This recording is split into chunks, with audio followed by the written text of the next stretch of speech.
If you were at all following yesterday's entertainment trends, you caught the story about Jason Blum saying that there's not a lot of female directors that are out there. And it was taken by a lot of outlets, especially your left leaning, pro feminist, pro social justice warrior outlets, as being this really tone deaf attack on women. Right. Jason Blum says basically there's not a lot of female directors that he's met that do horror. He's been trying to get female directors to make a horror movie. He's gone to a couple of them multiple times with every new project. And as a result, ends up getting nothing back. He doesn't get anything. And so it just ends up being this issue where there is no female directors. And so he was being open about it. He was being candid about it. And then he was being attacked. And so today he apologizes, which is something we've learned you never, ever, ever do. But I understand him being a businessman, him wanting to do that, but I feel pretty bad for him. And I've actually did cover that story over on $3 Theater, which will be linked in the video description when it goes up. Now, it says here, Jason Blum is sorry for his dumb comments about a lack of female directors available to make movies under his Blumhouse banner. Saying, thank you everyone for calling me out on my dumb comments in that interview, he said Thursday morning on Twitter, referencing a Polygon piece that was published not 20 hours prior. I made a stupid mistake. He didn't, though. Because if you really go and you read what he says, right? If you read what he says, there aren't many female directors out there that want to do horror that he's met. There's certain ones out there that they have brought in, that they've met with multiple times to work on certain projects. It always falls through. There's one female director that he's gone to multiple times that just, they can never get their schedules together. There's other ones that just never seem to sync up. And he's been looking, but that's not to say he doesn't hire female directors. He has actually quite a few. He has 3 right now that he's hired for certain projects that aren't horror specific. We're talking horror films.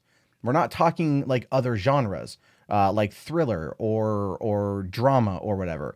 And that's the whole point, is he's talking about horror directors for women. Now, I had made the suggestion going into the indie market might be a better way to find those types of directors. But some people pointed out in comments that you may not get a lot out of that as well either.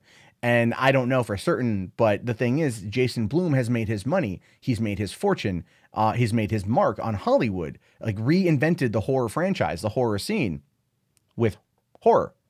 And he's talking about finding female directors to direct horror, right? Not thriller, not supernatural, horror.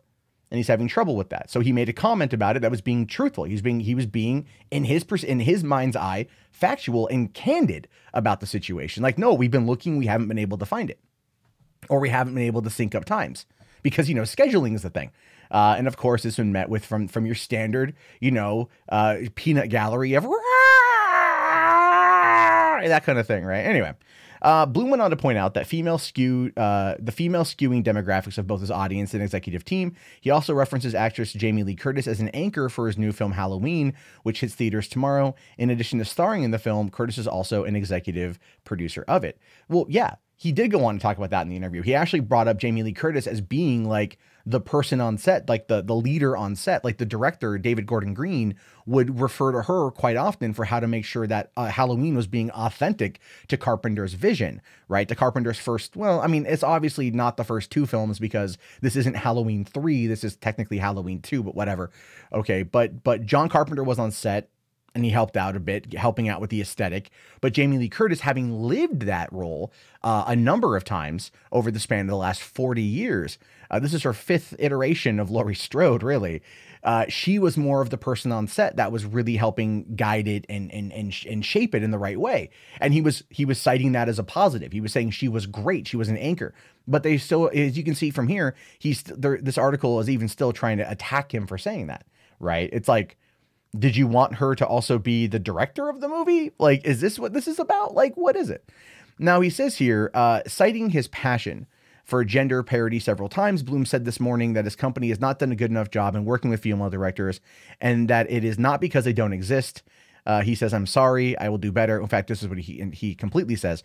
Thank you everyone for calling me out on my dumb comments in that interview. I made a stupid mistake. I spoke too quickly about a serious issue, an issue that I'm passionate about. Over 50% of our audience is female. Over 50% of Blumhouse execs are women. Some of our most successful franchises are anchored by women, including one opening tomorrow / today, led by the biggest female legend in this genre. But we have not done a good enough job in working with female directors, and it's not because they don't exist. I heard from many today. That was my passion. The way my passion came out, that was dumb. For that, I am sorry. I will do better. Right. And I get what he's saying. I do. I get what he's saying. Like, he's like, look, I shouldn't have said it the way that I said it, but I don't think he was wrong in what he said. We don't hear about horror films very often being directed by women. Not to say female directors don't exist or female directors don't want to work on horror, but it's like, where are they, where exactly are they doing it very often? And he points out that over 50% of their audience is female. 50% of the execs are women. So there's gender parity inside of Blumhouse as well as its audience base, because women love horror as much as dudes do. Right. I would argue in many cases, horror actually does better with the female audience than it does with the male audience, to be honest with you, based on things I've seen just from working in theaters all these years. And so, except for me, I went on a date once with a belly dancer. This is like in 2008. We went and saw The Ruins. It was her choice. The Ruins is it's a gnarly movie. And then as the movie's getting ready to begin, she leans over and she's like, by the way, I hate horror movies. And I'm like, you picked it. We had one date, by the way. One date. That was it. No, it was not a good experience. No, I chose not to go out there again. Her loss. Anyway, it says here, Blum's Originals comments came in response to a Polygon interviewer. And keep in mind, this is Polygon, so it's very much a certain type of interview. They're going to always skew it from one angle because Polygon is terrible. Who pointed out that Blumhouse has never produced a theatrically released horror movie directed by a woman. He says, we're always trying to do that. We're not trying to do it because of recent events. We've always been trying. There are not a lot of female directors, period, and even less who are inclined to do horror. Now, again, he's not wrong on that one. He's not. And this is one of the things when it comes to doing theatrical releases, you're not finding as many feature film directors that are women. But if you go to television, there's a lot. There's a lot. You could pull from television, not a problem, right? I mean, I think the entire second season of Jessica Jones was all directed by female directors, every episode, and so there's a lot of, I'm not specifically pointing to any one particular episode in particular, but there are a lot of female directors that are out there. The Walking Dead has a lot of female directors. I know Breaking Bad had a lot of female directors. I believe Pamela Hayden, I could be wrong. Pamela Fryman, I think, whatever. I messed up the name here. But every episode of How I Met Your Mother was directed by a woman. So there are female directors, but you find a lot of them in television. So you could pull from that one. And they now have The Purge on USA and as a TV show. And so there's clearly things there they could do. But he's talking about this from what his perspective has been. And of course they took it, and of course they attacked it, and of course they twisted it, because this is the only way that they're able to, continue with that clickbait. So of course they shame him into apologizing when the dude was just being honest about what he's experienced. And the fact is, he says, we're not being browbeaten into hiring female directors because of Me Too. We've always been trying.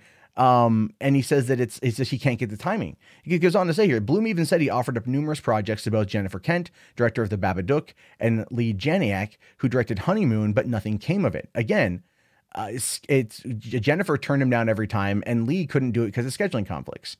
Now it goes on to say here that Blumhouse has produced numerous projects directed by women, including Catherine Hardwicke's Plush, Karen Montecrief's The Keeping Hours, and HBO series Sharp Objects.